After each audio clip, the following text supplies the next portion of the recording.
नमस्कार, मैं कुमार चैतन्य योगाचार्य आपका स्वागत करता हूँ। आज का हमारा टॉपिक बहुत ही विशेष है, खास है। वो आपकी शक्तियों में जो चक्रास की बात होती है, अष्ट चक्र की जो बात होती है, उन 8 चक्रों के बारे में हम आपको बताएंगे, है ना। ये चक्र क्या है? जो शरीर में ऊर्जा है, शक्ति है ना। तो ये शक्ति के ही केंद्र हैं। इस पूरे ब्रह्मांड में जो भी शक्ति है, वो सारी शक्ति जो है हमारे शरीर में सूक्ष्म रूप में समाहित है ना। और जो भी इस शरीर में सूक्ष्म रूप है, उसे हम जानते हुए उस पूरे ब्रह्मांड के बारे में जान सकते हैं। ठीक है, तो सबसे पहले मैं आपको इसकी थोड़ी सी भूमिका इसके बारे में बताना चाहूँगा कि जितनी जो नाड़ियाँ आदि हैं हमारे शरीर में, चक्र हैं, चक्र से का संबंध जो है नाड़ियों से है। ये नाड़ियाँ जो है तंत्रिका तंत्र से संबंधित नहीं है, बल्कि जो ऊर्जा का प्रवाह पूरे शरीर में हो रहा है उससे संबंधित है। देखिए, पूरे जो शरीर में जो एक श्लोक में कहा गया है, तथा ब्रह्मांडे तथा शरीरे यथा ब्रह्मांडे, मतलब जो शरीर में है वही ब्रह्मांड में है, बस इसमें सूक्ष्म रूप में है। पिंडे बोला जाता है शरीर को। तो इस शरीर के बारे में हम जानते हैं उन चक्रों के द्वारा, है ना। चक्र जो है अतीन्द्रियों से संबंधित है, उन्हें आँखों से नहीं देखा जा सकता, है ना। मन से देखा जा सकता है। अध्याय स्वाध्याय के द्वारा, ध्यान धारणा के द्वारा जो है हम उन चीज़ों को जान सकते हैं, समझ सकते हैं।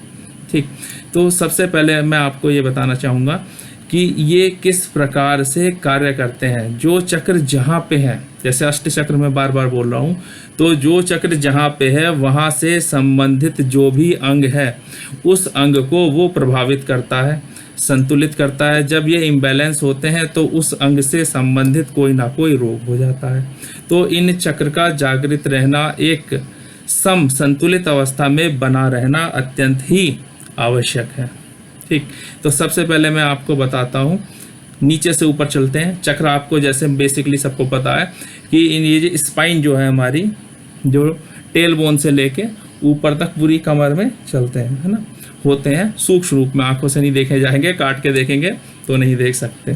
ठीक, प्राण से संबंधित है। जब तक ऊर्जा का प्रवाह है, आत्मा है, तब तक ये चक्र है, उसके बाद कुछ भी नहीं है। ठीक, सबसे पहला जो चक्र है मूलाधार चक्र।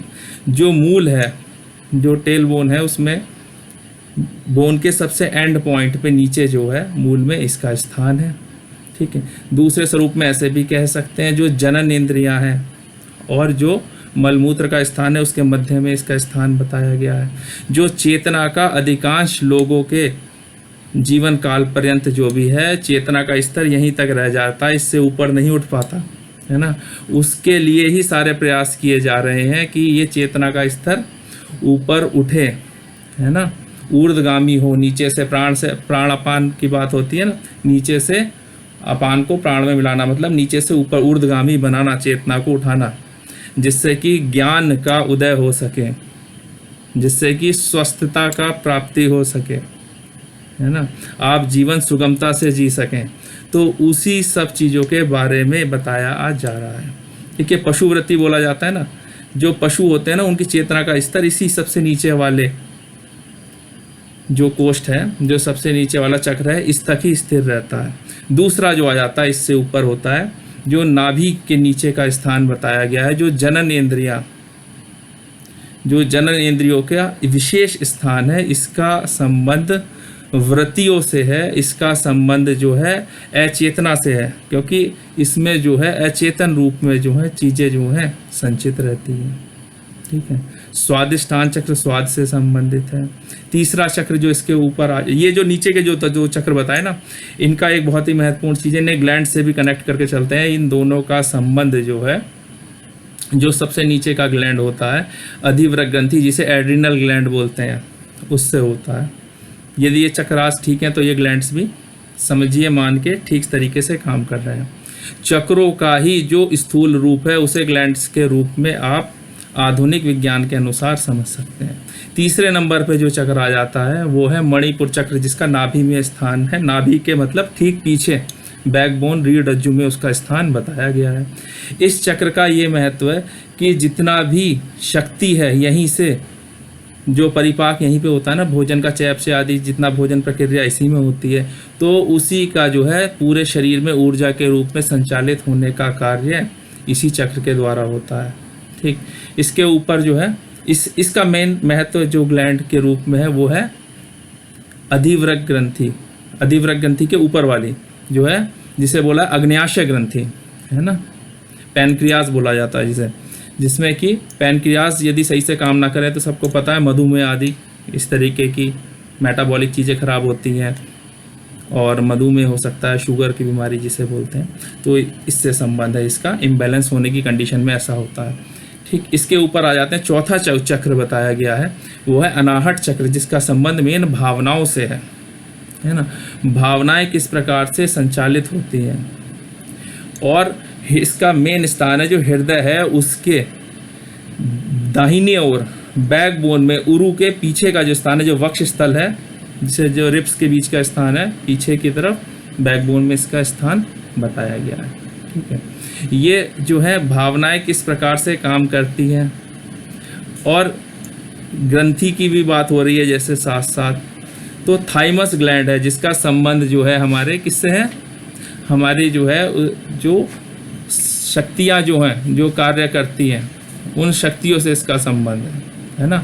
वो शक्तियाँ कौन सी हैं, वो शक्तियाँ हैं जो शरीर को immune system, strong immune system प्रदान करती हैं ना। इसके बाद 5वें नंबर पे आ जाते हैं जिसका संबंध है यहाँ 5वें चक्र से। ठीक है, इस चक्र को हम बोलते हैं विशुद्धि चक्र। विशुद्धि चक्र, विशुद्धि चक्र जो है ये भूख प्यास से संबंधित है, शरीर के विकास से संबंधित है, तापमान शरीर का बनाए रखने से संबंधित है ना। थायराइड जो वो जो होते हैं यहाँ पे आपके 2 ग्लैंड्स होते हैं ना, जो घेंगा रोग हो जाता है जिससे ग्वाटर रोग हो जाता है, थायराइड पैराथायराइड ग्लैंड, उससे इसका संबंध है, वहाँ पे इसका स्थान बताया गया है। 6ठे नंबर का जो चक्र है वो आ जाता है आज्ञा चक्र। देखिए आज्ञा जो चक्र है वो जो है बहुत ही महत्वपूर्ण है और उत्कृष्ट अवस्था तक ले जाने के लिए महत्वपूर्ण है। यहीं पे जो है ना जो लोग ध्यान लगाते हैं या चक्र को जागृत करते हैं उन्हें सबसे ज़्यादा चैलेंजेस यहीं पे मिलते हैं। देखिए इसका संबंध जो है हृदय चक्र से है।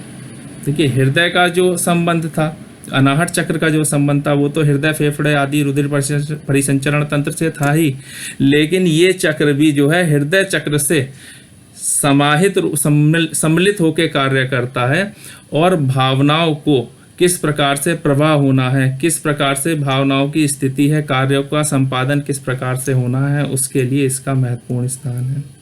ठीक है, पीनियल ग्लैंड से इसका संबंध है।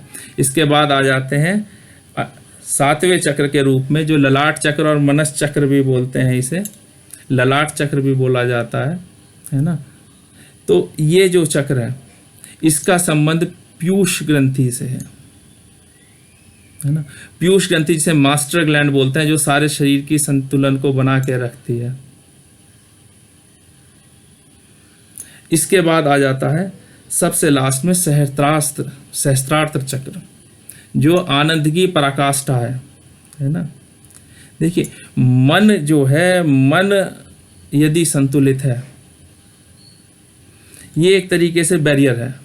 देखिए मन जो है आज्ञा और सहस्त्रार्थ चक्र के बीच में है मनस चक्र, और ये 8वां जो श्रेष्ठ चक्र है, जो आनंदमयी अवस्था है, जो ईश्वर तक पहुंचाता है, जिसमें कोई दुख रह ही नहीं जाते, जो पराकाष्ठा है केवल इस अपरा प्रकृति की नहीं, परा प्रकृति की भी, जो परा ज्ञान है, जो इस सृष्टि से बाहर का ज्ञान है, जो वास्तविक ज्ञान है, उससे उसका संबंध है।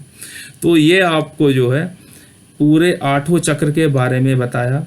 आप हमारे चैनल्स को बहुत अच्छे से सुन रहे हैं, लाइक भी कर रहे हैं। बस आप लोगों से एक रिक्वेस्ट है कि आप जो भी जितना भी संपर्क क्षेत्र है आपका, जितने भी लोगों को जानते हैं, वहाँ तक हमारे चैनल्स को, हमारे वीडियो को पहुँचाइए, है ना, और इस चैनल का विस्तार करिए।